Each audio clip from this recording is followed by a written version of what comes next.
Nous allons créer un schéma architectural avec OpenOffice Impress. Je sélectionne l'icône. Présentation vierge, on fait suivant, suivant, et on va ouvrir une page sur OpenOffice. Donc ici, je vais supprimer tout ça, je sélectionne, je supprime. J'ai le quadrillage qui est affiché. Donc si vous voulez les supprimer, vous allez en grille, visible. Et puis on peut aussi aligner les traits qu'on va créer ou pas sur la grille. Donc là je l'ai sélectionné en tant que aligné sur la grille. Donc on va commencer, on va faire une pièce avec 2 fenêtres et 2 portes. Donc je vais tracer un mur.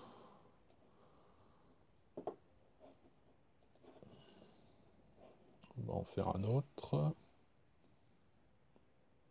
Tac.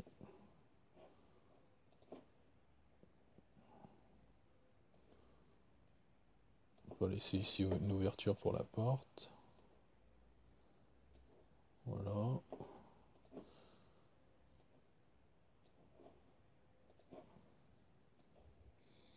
Faire une autre porte ici.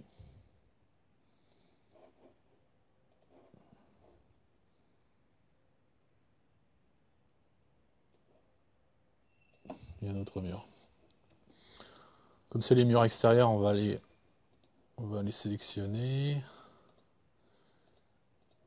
Et faire des murs un peu plus épais. Donc vous allez dans largeur ligne. On va mettre 12. Voilà, 12 ça va.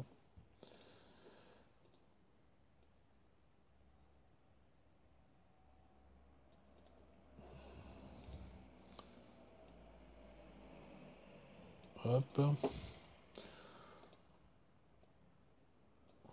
On va essayer de joindre parfaitement les murs. Voilà, on peut faire une cloison. Donc là, on fait un trait. Par exemple. Hop.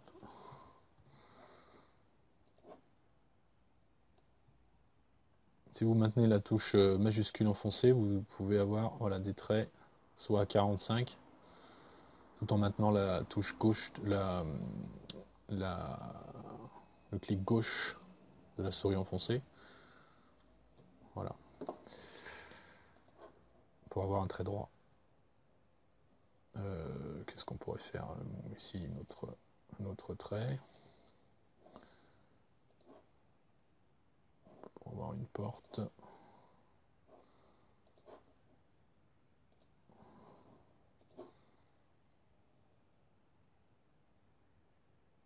Hop. Voilà. On va sélectionner les traits, on va rajouter un peu d'épaisseur pour la cloison, peut-être un peu plus. Voilà, on peut faire les portes. Alors pour faire les portes, on va faire un trait avec une épaisseur différente. On peut même changer la couleur.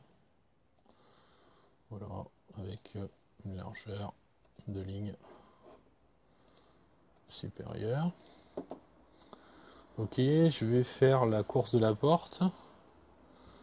Alors ici, je vais dans courbe, courbe. Je clique, je relâche le clic gauche et je double-clique. Voilà. Donc on a ici la course de la porte. Je sélectionne les deux. Maintenant la touche du clavier majuscule enfoncée pour sélectionner les deux. Je fais CTRL-C, CTRL-V. Je vais déplacer. À la limite, oui, bon, on va le laisser comme ça. Allez hop, ouverture vers l'intérieur. Très bien. Il y a la porte d'entrée aussi. Porte d'entrée. CTRL-C, CTRL-V. À la limite, je vais grouper. Clic droit de la souris, grouper. Et je vais faire pivoter. Ici, rotation. Alors pareil, si vous maintenez la touche majuscule enfoncée, vous pouvez faire des rotations à 45 ou à 90. Voilà, donc on va mettre une ouverture vers l'intérieur. Ok, donc on a notre pièce, on va, je sais pas, peut mettre un point lumineux ici. Alors pour un point lumineux, on va créer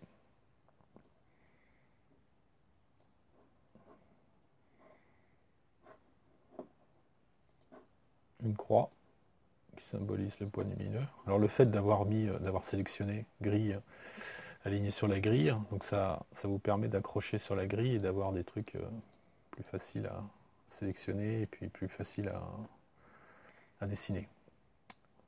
Largeur, on va augmenter un peu. Voilà. Je sélectionne tout, je groupe. Voilà, et là, hop, on va mettre notre point lumineux au milieu, on va mettre nos interrupteurs. Donc un interrupteur, on va mettre un interrupteur va-et-vient.